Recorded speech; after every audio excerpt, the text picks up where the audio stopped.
کہ صبر جو ہے وہ 3 قسم کا ہے. صبر علی الاطاعہ، اللہ کی اطاعت کرنے میں صبر.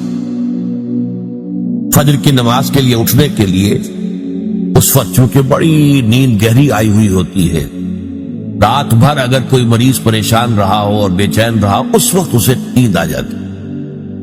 اس وقت نیند کو توڑ کر اٹھنا، واقعہ یہ ہے کہ اس کے لیے صبر کی. پھر یہ کہ مئی جون کے مہینوں میں روزہ رکھنا بڑے صبر کی بات. تو صبر علی الاطاعہ، اللہ کے احکام کی پیروی اور اطاعت کرنے میں یہ صبر آئے. دوسرا ہے صبر عن المعصیہ، گناہوں سے بچنے کے لیے صبر. آدمی دیکھ رہا ہے کہ میں اگر اپنا وعدہ توڑ دوں تو مجھے بہت نفع ہو جائے گا، لیکن یہ معصیت ہے، اس سے رکنا تو اپنے نفس کو تھامنا ہوگا کہ وہ نفع کو نظر انداز کر دے اور اپنی بات پر جمع رہے. جب کوئی اور نفسانی خواہش ہے وہ ابھرتی ہے تو اس کو روکنے کے لیے انسان کے اندر طاقت چاہیے، یہ صبر. تیسرا صبر جو ہے وہ ہے صبر علی الابتلاء، آزمائش پر صبر. اللہ تعالی کی طرف سے یہ ہمیشہ کا ایک قاعدہ ہے، قانون ہے کہ جو لوگ بھی ایمان کا دعویٰ کریں ان کو جانچا جاتا ہے، پرکھا جاتا ہے، امتحانات میں سے گزارا جاتا ہے، آزمائشوں کی بھٹیوں میں سے گزارا جاتا ہے. یہ صبر علی الابتلاء جو ہے یہ اصل میں موضوع ہے ہمارے اس 5ویں حصے. اس لیے نوٹ کر لیجئے کہ وہ صبر علی الطاعہ اور صبر علی المعصیہ وہ اس میں اصل میں زیر بحث نہیں ہے، وہ پچھلے حصوں میں آ چکے ہیں از خود امپلائیڈ ہو. لیکن صبر علی الابتلاء، آزمائشوں کے اندر جمے رہنا، کوئی تکلیف ہے، پرسیکیوشن ہے، اسی طریقے سے آپ کو ستایا جا رہا ہے، وربل پرسیکیوشن ہے یا فزیکل پرسیکیوشن ہے، زبانی ایذا دی جا رہی ہے یا جسمانی ایذا دی جا رہی ہے، اس پر صبر کرنا. جانی نقصان ہے اس پر صبر کرنا، مالی نقصان ہے اس پر صبر کرنا. یہ سارے صبر جو ہے یہ در حقیقت یہ موضوع ہے اس 5ویں حصے. اب اس میں بھی تاریخی اعتبار سے نوٹ کر لیجئے کہ ایک تھا وہ صبر جو صحابہ کو مکے میں کرنا پڑا، اور ایک وہ صبر و مصابرت ہے کہ جو مدینے میں آ کر شروع ہوا. مکے میں کیا تھا؟ یک طرفہ صبر تھا، جو تمہیں ستایا جائے، تکلیف دی جائے، جھیلو، برداشت کرو، کھڑے رہو، پیچھے بھی نہیں ہٹنا لیکن جوابی کارروائی بھی نہیں کرنا.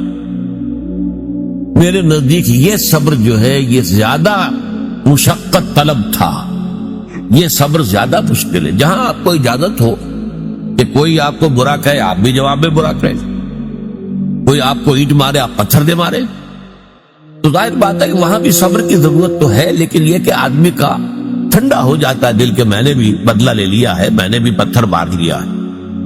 لیکن مکہ مکرمہ میں حکم یہ تھا کہ بس جھیلو اور کوئی جوابی کارروائی نہ. یہ جو صبر تھا یہ بڑا کڑا صبر تھا، بڑا سخت صبر. اور اسی اعتبار سے میں نے جیسا کہ آپ کو بتایا تھا کہ فزیکل پرسیکیوشن جو شروع ہوئی ہے وہ 4تھے سال سے شروع ہوئی ہے آغاز وحی کے بعد. اس سے پہلے صرف وربل پرسیکیوشن تھی، اور وہ بھی داعی یعنی حضور کی ذات پر مرکوز تھی. پاگل ہو گئے، دماغ خراب ہو گیا ہے، سحر زدہ ہے، کوئی جن آسیب ان کے اوپر آ گیا ہے، شاعر ہے، ساحر ہے. اب یہ ساری وربل پرسیکیوشن ہو رہی تھی، اور وہ بھی صرف حضور کے، کسی اور کے لیے نہیں. اس لیے وہ سمجھتے تھے کہ اگر حضور کا کی جو قوت ارادی ہے، ول، اسے ہم کل کر دیں اس وربل پرسیکیوشن کے ذریعے سے، استہزاء سے، تمسخر سے، مذاق اڑا کر وہ بددل ہو کر بیٹھ رہے ہیں، تو کسی اور کو کچھ کہنے کی ضرورت نہیں، یہ تحریک اور دعوت ختم ہو جائے گی. پہلے 3 سال پرسیکیوشن صرف وربل تھی، اور وہ بھی focused on the person of the prophet Muhammad صلی اللہ علیہ وسلم. 4تھے سال سے جب انہوں نے دیکھا کہ یہ تو نہ نبی کے حوصلے میں اور عزم میں کوئی کمی آئی، اور نہ یہ دعوت جو ہے رکی ہے، بلکہ دعوت تو پھیل رہی ہے، خاص طور پر ہمارے نوجوانوں میں، جو ہمارے مستقبل، ہمارے چشم و چراغ ہیں، وہ ان کے گرد جمع ہو رہے ہیں. اور ہمارے غلام جو اب تک تو ثابت تھے اپنی قسمت پر کہ ٹھیک ہے ہماری قسمت تھی، اب غلام بنا دیے گئے، لہذا جو آ رہا ہے جھیل رہے ہیں. اب انہوں نے یہ دعوت نفوذ کر رہی ہے، تو یہ تو ایسا ہے کہ جیسے بارود کا گودام ہو اور اس میں کوئی آگ لگائی جا رہی ہے. تب انہوں نے پھر فزیکل پرسیکیوشن کا آغاز، انہیں مارو، انہیں پیٹو، انہیں بھوکا رکھو، انہیں لوہے کی زنجیروں میں باندھ کر گھروں میں ڈال دو، فاقے دو، اور ان کو شدید ترین ایذائیں دو۔ یہ دور جب شروع ہوا ہے تو جیسا کہ میں نے عرض کیا، اس میں بڑے صبر کی آزمائش ہوئی، اور اس موضوع پر قرآن حکیم کا ضرب سلام سورہ عنکبوت ہے۔ سورہ عنکبوت کا پہلا رکوع آیات 13 ہے، اگرچہ اس میں ایک آیت جو ہے تو الف لام میم حروف مقطعات کی ہے، باقی 12 آیات قرآن مجید میں صبر علی الابتلاء کا جامع ترین مقام، جامع ترین مقام، اس پر ہم نے پوری تفصیل سے گفتگو۔ اس کے بعد کے جو 6 رکوع ہیں ان کو 2 حصوں میں تقسیم کیا جا سکتا ہے۔ پہلے 3 حصوں میں گفتگو یہ ہے کہ زیادہ تر مشرکین سے ہو رہی ہے، ظاہر بات ہے کہ مکی صورتوں میں وہ مضمون تو جاری رہے گا، اور اس میں یہ ہے کہ پچھلے انبیاء کی کہانیاں جو ہیں، ان کے داستانیں، ان کے حالات و واقعات بیان کیے جا رہے ہیں، تاکہ ایک طرف انہیں یقین آ جائے کہ ان کا انجام بھی وہی ہوگا، اور ایک طرف اہل ایمان کے دل کو تسلی ہو کہ بالآخر فتح جو ہے اہل ایمان کی ہو۔ یہ 3 رکوع ان دونوں پر مشتمل ہے، اگرچہ اس میں 2 باتیں بڑی بنیادی صبر کے ضمن میں بہت ہی بنیادی اہمیت کی آئی ہیں، وہ میں نے نوٹ کروائی تھی آپ کو۔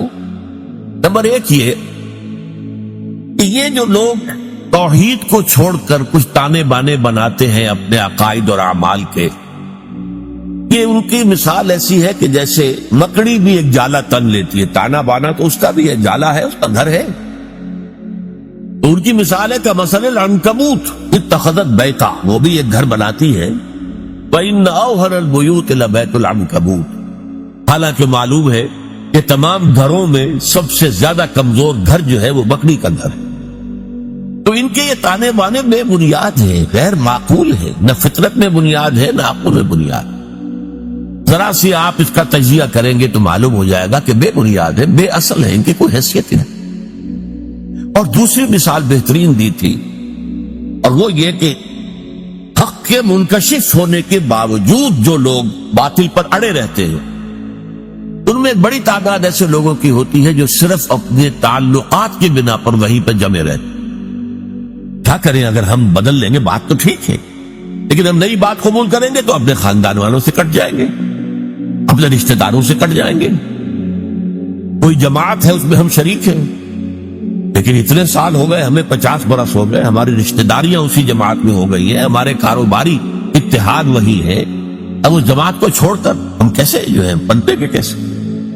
اس لیے کہا گیا ہے کہ ان کی مثال کیا ہے، کہ ان کا معاملہ یہ ہے کہ مودۃ بینکم فی الحیات الدنیا، تم باطل پر اڑے ہوئے ہو صرف اپنی دنیاوی جو زندگی ہے اس کے محبتوں اور تعلقات کی وجہ سے۔ یہ نہیں ہے کہ تم اس پر مطمئن ہو، کنونسڈ ہو، حقیقت تم پر منکشف ہو چکی ہے، یہ بات صحیح نہیں ہے، ہم غلط راستے پر جا رہے ہیں، لیکن مودۃ بینکم فی الحیات الدنیا یہ چیز ہے جو تمہیں روکے ہوئی ہے، آپ اس کو چھوڑ نہیں سکتے۔ آخری 3 رکوع جو ہیں وہ میں نے عرض کیا تھا کہ یہ 3 رکوع در حقیقت اس میں 2 مضامین جو ہیں ان کو لپیٹ دیا گیا، بٹ دیا گیا۔ ان میں سے ایک مضمون ہے وہی اہل ایمان سے خطاب، کہ آزمائش کے وقت کیا چیزیں ہیں جو تمہیں قائم رکھیں گی، تمہیں طاقت کس سے حاصل، صبر کی بنیاد کن چیزوں پر قائم۔ تو اس میں ہم نے دیکھا کہ 21ویں پارے کی جو پہلی آیات ہے نہایت جامع ذکر کی اہمیت، اتل ما اوحی الیک من الکتاب واقم الصلاۃ ان الصلاۃ تنہی عن الفحشاء والمنکر ولذکر اللہ اکبر۔ پھر یہ بھی فرمایا گیا کہ اہل کتاب کے ساتھ جو ہے، ان کے ساتھ جو ہے مجادلہ کرو، لیکن بڑے اچھے اسلوب، مشترک بات تلاش کرو اور وہاں سے بات شروع۔ اس طرح کے ہدایات آ گئی۔ پھر یہ ہے کہ مشرکین سے بات شروع ہو گئی۔ اب جو یہ آخری حصہ ہے آیت نمبر 56 سے لے کر 69ویں آیت تک، اس میں بھی آپ دیکھیں گے پہلی 5 آیات نہایت اہم ہیں ان لوگوں سے خطاب کر کے جو ان مشکلات و مصائب کی بھٹیوں میں سے گزر رہے ہیں۔ ان میں سے بعض لوگ ایسے بھی تھے کہ جن کے صبر کا پیمانہ اب لبریز ہو رہا تھا، مزید ہمت اپنے اندر نہیں پاتے تھے اس پرسیکیوشن کو برداشت کرنے۔ ان کے لیے ایک راستہ کھول دیا گیا۔ اجازت دے دی گئی ہجرت.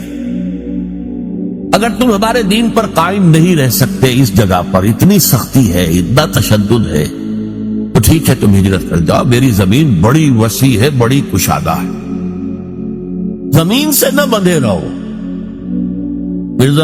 پروفیسر مرزا محمد منور صاحب ایک لفظ استعمال کیا کرتے تھے، میں اس کو انہی کے حوالے سے استعمال کر رہا ہوں. Islamic culture is not earth bound. اسلامی تہذیب اور ثقافت جو ہے وہ زمین سے جڑی ہوئی نہیں ہے. ایک ہوتا زمین، بھارت ماتا، ہم سب بھارت کی اولاد ہے، نہیں، سنز آف دی سوئل، نو. ہمارا تعلق نظریات سے ہے، اللہ سے ہے، ایمان سے ہے. اس بنا پر ہماری یہ جمعیت ہے. ان کی جمعیت کا ہے ملک و نسب پر اعتبار، اور قوت دین سے ہے مستحکم جمعیت تیری. اس اعتبار سے مسلمان جو ہے وہ ارتھ باؤنڈ نہیں ہے. اگر ایک جگہ پر رہتے ہوئے تم دین پر نہیں چل سکتے، چھوڑو اس جگہ کو، دفع کر دو اسے، اور چلے کہیں اور چلے جاؤ. لیکن ساتھ ہی کچھ اور باتیں بھی کہہ دی گئی. تو یہ در حقیقت اور یہ موقع کیا تھا؟ اسی کے بعد ہجرت حبشہ ہوئی ہے کہ بہت سے لوگ جو ہے حضور کی اجازت سے وہ مکے کو چھوڑ کر اور حبشہ کی طرف چلے. لیکن یہ ہجرت صرف اس کے اندر صرف ایک چوائس دیا گیا تھا، ایک اجازت دی گئی تھی. یہ ہجرت واجب نہیں تھی. اس کے بعد جو ہوئی ہے 7 سال کے بعد ہجرت مدینے کی، وہ واجب تھی. وہ تو ایک یوں سمجھیے کہ جو ریولوشنری پروسیس تھا محمد رسول اللہ صلی اللہ علیہ وسلم کا، اس کی اہم کڑی ہے، اس کا ایک ٹرننگ پوائنٹ ہے، وہ واجب تھی. لیکن یہ ہجرت جو تھی، جس کو اب ہجرت حبشہ کہتے ہیں، سن 5 نبوی میں جو ہوئی ہے، یہ ہجرت تھی اجازت. جا سکتے ہو، اگر نہیں تم سے جھیلا جا رہا تو ٹھیک ہے، تم مکے کی زمین کو خیر بات کہو، کہیں اور چلے جاؤ. اور کہاں چلے جائیں اس کی ہدایت حضور نے کر دی کہ حبشہ کا ملک ہے، زیادہ دور نہیں ہے حبشہ، درمیان میں صرف ریڈ سی ہے، گورہ قلزم، بس اس کو کراس کرو. کشتیوں میں بیٹھے اس کو کراس کیا، حبشہ پہنچ گئے. تو یہ ہجرت حبشہ کی طرف اشارہ ہو رہا ہے. تو ارشاد ہوا یا عبادی الذین آمنوا، یہی بڑا پیارا انداز، اے میرے وہ بندو جو ایمان لائے. ایک بات میں نے اس سے پہلے کئی مرتبہ کہی ہے آپ سے کہ قرآن مجید میں یا ایھا الذین آمنوا، یہ جو طرز خطاب ہے یہ صرف مکی صورتوں میں، مدنی میں نہیں ہے. جبکہ ایک امت کی شکل بن گئی تھی، تحویل قبلہ ہو گیا، معلوم ہوا کہ ایک نئی امت نئے مرکز کے گرد اب وجود میں آ گئی. لہذا وہاں یا ایھا الذین آمنوا، اور اس میں صرف صاحب ایمان نہیں، منافقین بھی شامل ہوتے ہیں. پورے قرآن میں کہیں منافقین کو نہیں کہا گیا یا ایھا الذین نافقوا، وہ بھی اپنے ایمان کے مدعی تھے، انہیں ایک مسلمان سمجھا جاتا تھا. اس لیے یا ایھا الذین آمنوا میں دونوں کور ہوتا ہے. قرآن مجید میں مکی صورتوں میں یا ایھا الذین آمنوا کا لفظ صرف ایک صورت میں آیا ہے، اور وہ صورت ہے کہ جس کے بارے میں اختلاف ہے کہ وہ مکی ہے یا مدنی. وہ سورہ حج ہے، اس کے بارے میں یہ رائے بھی ہے کہ وہ مکی ہے اور یہ رائے بھی ہے کہ مدنی. اور اس کی بعض آیات جو ہے جن سے محسوس ہوتا ہے کہ وہ مدنی ہے، وہ اصل میں میرے نزدیک برزخی آیات ہیں، نہ مکی نہ مدنی. یعنی حضور کے سفر ہجرت کے دوران نازل. مکہ آپ چھوڑ چکے، مدینہ ابھی پہنچے نہیں، دوران میں سفر جو آیات نازل ہوئی اس کو میں برزخی کہہ رہا ہوں. تو دنیا اور آخرت کی زندگی کے درمیان ایک مرحلہ ہے برزخی، ایسے ہی یہ مکی اور مدنی کے درمیان. پر اس کے علاوہ پوری مکی صورتوں کے اندر، ویسے وہ صورت بحیثیت مجموعی میرے نزدیک مکی ہے، لیکن اس کی وہ آیات جن کی بنا پر لوگوں نے یہ گمان کیا کہ مدنی ہے، وہ میرے نزدیک برزخی ہیں، یعنی مکی اور مدنی کے درمیان. باقی اگر مکی صورت میں خطاب ہوتا ہے تو یا عبادی الذین آمنوا، یا عبادی الذین اسرفوا، اور یہ بڑا ہی محبت آمیز، اے میرے وہ بندو جو ایمان لائے. اب اس سے زیادہ التفات اور عنایت اور توجہ، اپنائیت جسے کہ اے میرے وہ بندو.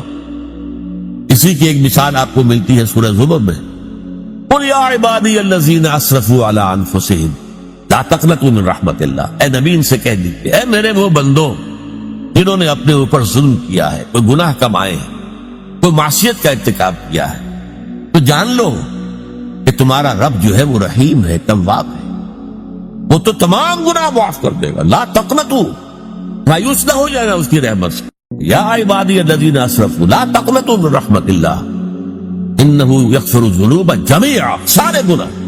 حدیث میں آتا ہے کہ کوہ احد جتنے گناہ بھی ہو تو میں معاف کر دوں گا آنے واحد میں۔ توبہ کرو خلوص کے ساتھ، آنے واحد میں سب نسیم منسیہ ہو جائیں گے جیسے کہ ان کا وجود آئی۔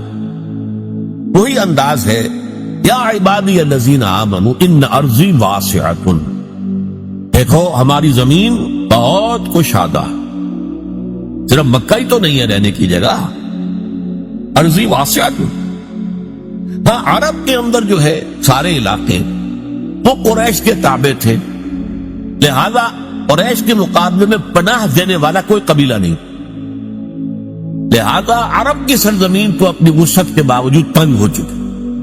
البتہ عرب سے باہر پوری دنیا پڑی ہے، جاؤ، لیکن ڈٹے رہو، ایمان سے پیچھے نہ۔ ان ارضی واسعۃ فإیایا فاعبدون، بس میری ہی بندگی کرو، یہاں نہیں کر سکتے تو وہاں جا کر کرو۔ اس میں پھر حضور نے نشاندہی فرما دی صلی اللہ علیہ وسلم کہ جاؤ حبشہ میں چلے جاؤ، وہاں ایک بادشاہ ہے جو بڑا ہی انصاف پسند ہے، اس بادشاہ کے پاس نجاشی رحمت اللہ علیہ جو بعد میں ایمان بھی لے آئے اور انہیں تابعین میں شمار کیا جاتا ہے، کہ حضور کی زیارت تو ان ثابت نہیں ہے، نہیں ہوئی ہے، لیکن یہ کہ وہ ایمان لائے ہیں، صحابہ کو انہوں نے دیکھا ہے جو بھی گئے تھے ہجرت کر کے وہاں، لہذا انہیں تابعی شمار۔ ان ارضی واسعۃ فإیایا فاعبدون، میری ہی بندگی کرو۔ اسی سے ملتے جلتے اشعار ہیں حضرت علی رضی اللہ تعالی عنہ، بلاد اللہ واسعۃ فضاء، اللہ کی سرزمین جو ہے وہ بڑی وسیع ہے، بلاد اللہ واسعۃ فضاء، رزق اللہ فی الدنیا فصیح، اور اللہ کا رزق بھی دنیا میں بہت پھیلا ہوا ہے۔ وَقُلْ لِقَائِلِ الْقَائِدِينَ عَلَى هَوَانٍ، تو ذرا جو لوگ بے عزتی بے غیرتی کی وجہ سے بھی رہ رہے ہیں کسی جگہ، ایک جگہ رہ رہے اگرچہ بے عزتی ہو رہی ہے، توہین ہو رہی ہے، اہانت ہو رہی، ان کی حمیت کو کچلا جا رہا ہے۔ فَقُلْ لِلْقَائِدِينَ عَلَى هَوَانٍ، اس توہین آمیز روش کے باوجود جو وہاں بیٹھے ہوئے ہیں ان سے کہہ دو، فَقُلْ لِلْقَائِدِينَ عَلَى هَوَانٍ إِذَا ضَاقَتْ بِكُمْ أَرْضٌ فَسِیحُوا، اگر کوئی ایک زمین تم پر تنگ پڑ جائے تو چھوڑو اس کو، کہیں اور چلے گا، اپنی عزت نفس کی حفاظت۔ اور یہاں معاملہ ایمان کا، اپنے ایمان کی حفاظت۔ یا عبادی الذین آمنوا ان ارضی واسعۃ فإیایا فاعبدون کل نفس ذائقۃ الموت ثم الینا ترجعون۔ اب اس میں دوسرا رخ بھی آ گیا، دیکھو یہاں کے تشدد سے آخری اندیشہ اسی کا ہے نہ کہ وہ تمہیں قتل کرتے ہیں، لیکن سوچ لو اگر ابھی تم قتل سے بچ جاؤ گے تو کیا موت سے بچے رہو گے؟ موت تو آنی ہے، آج نہیں تو کل، کل نہیں تو پرسوں۔ لہذا یہ اجازت تھی، کیونکہ صرف یہ کوئی حکم نہیں تھا ہجرت کا، اجازت، اور اس اجازت کے اندر یہ چیز امپلائڈ تھی کہ جس کی ہمت جواب دے رہی ہو، جس میں مزید جھیلنے کی جو ہے برداشت کرنے کی ہمت نہ اپنے اندر پائے، وہ چلا جائے۔ لیکن انہیں سے کہا جا رہا ہے تو موت سے بچ کر تم کہیں نہیں جا سکتے۔ اگر سمیہ رضی اللہ تعالی عنہ اور یاسر رضی اللہ تعالی عنہ کو شہید کر دیا ابو جہل نے، اور تمہیں بھی کر دیں تو کیا تمہیں تکلیف ہوگی؟ سیدھے جنت میں جاؤ، حساب کتاب کا انتظار نہیں ہوگا، یوم قیامت کا بھی انتظار نہیں۔ باقی لوگ بڑے سے بڑا ولی اللہ ہو وہ بھی جنت میں داخل ہوگا قیامت کے بعد، حساب کتاب کے بعد، اور تم تو جاؤ گے فوراً جنت کے اندر۔ لہٰذا یہ پہلو سامنے رکھ۔ اب دیکھیے میں نے عرض کیا تھا پہلے رکوع کے درس میں کہ دو چیزیں اس میں ساتھ ساتھ چل، دلجوئی بھی اور ڈانٹ ڈپٹ۔ یا دلجوئی کا پہلو کیا ہے؟ ٹھیک ہے بھائی، اگر برداشت سے باہر بات ہو رہی ہے تمہارے تو جاؤ، تمہیں اجازت ہے، تم ہجرت کرو۔ بات یہ بھی اس چیز سے ڈر کر جا رہے ہو، موت سے، موت تو آنی ہے۔ کل نفس ذائقۃ الموت ثم الینا ترجعون، پھر ہماری طرف تمہیں پلٹنا ہے، لوٹا دیا جائے گا۔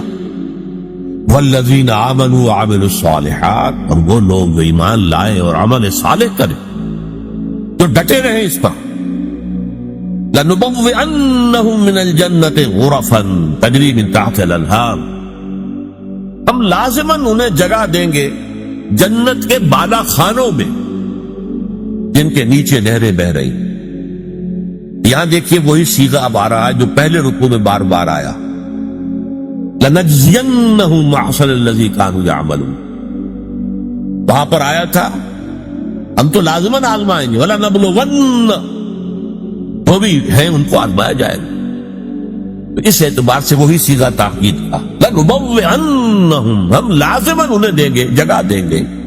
مِنَ الْجَنَّةِ غُرَفًا، جنت کے بالا خانوں میں. تجری من تحتہا الانہار، جن کے نیچے نہریں بہتی ہوں گی. خالدین فیہا، اس میں وہ ہمیشہ ہمیشہ رہیں گے. نعم اجر العاملین، بہت ہی اچھا اجر ہوگا عمل کرنے والوں کا. اور اب نہایت خوبصورت مقام ہے یہاں پر. عمل کرنے والوں کی بنیاد کیا ہے؟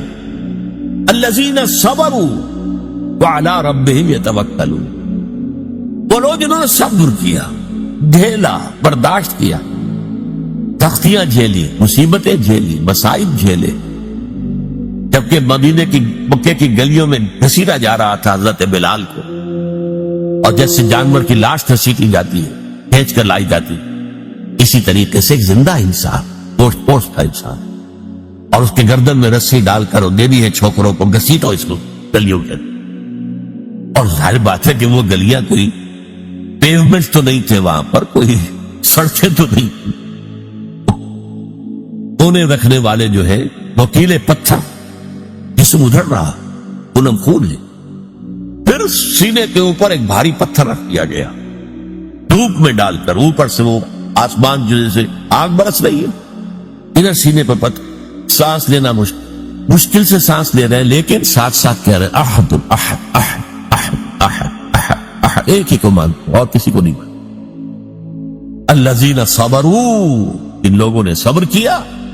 وعلی ربہم یتوکلون، اور جو اپنے رب ہی پر توکل کرتے رہے. ہمارا پروردگار ہی ہمارے لیے راستے کھولے گا، ہمارا پروردگار ہی آخر میں ہماری مدد کرے گا، ہمارا پروردگار جو ہے ہمیں کامیابی نصیب فرمائے گا. علی ربہم یتوکلون.